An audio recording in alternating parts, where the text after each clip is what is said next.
Welcome back everyone, episode number 2. In the last episode, if you didn't see it, hopefully if I remember and I'm not lazy, there'll be annotation on the screen now, let's just say on David De Gea.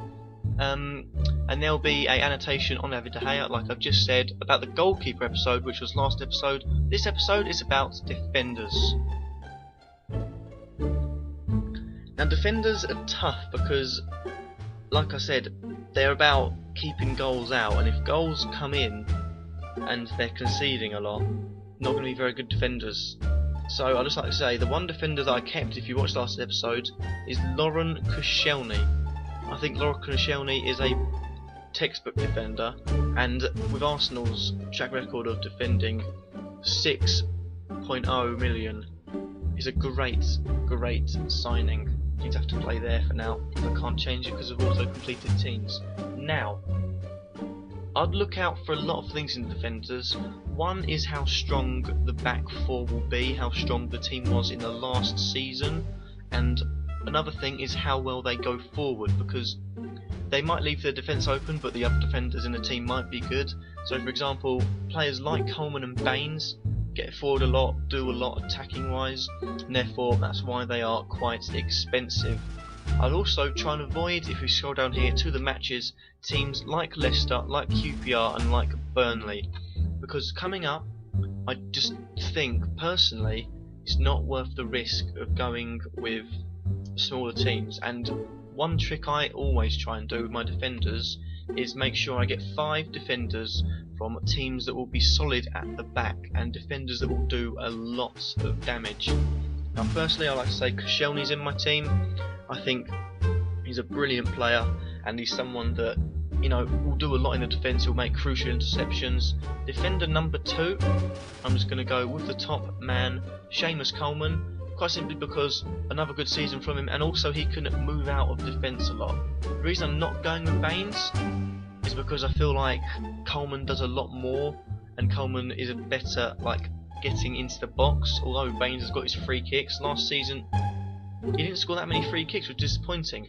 Another defender I'll be chucking in is Zabaleta. He was sturdy at the back for Man City last season, and I think this season will be another top quality season for the right back. My fourth player is it's a risky one, I'd say, because,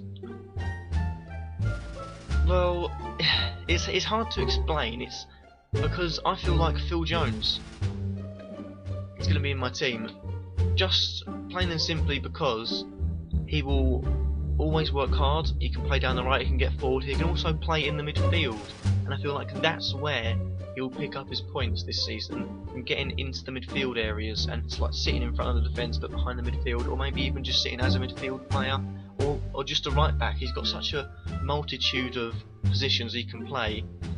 He's going to be a good player to put in, and I think if he gets the game time this season, he'll prove to be a good signing. And finally, my 5th defender will be the racist himself, John Terry, just because he is so sturdy and he is so consistent, and I just think this season is going to be his last, so he's got to give it his all.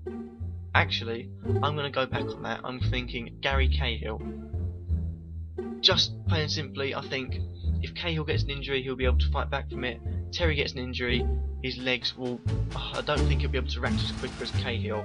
I think for a defender, put both of them in if you've got space, but if you're going to pick one of them, it's just personal preference. I'm willing to put Terry back into the team, but I think Cahill will be the safest option.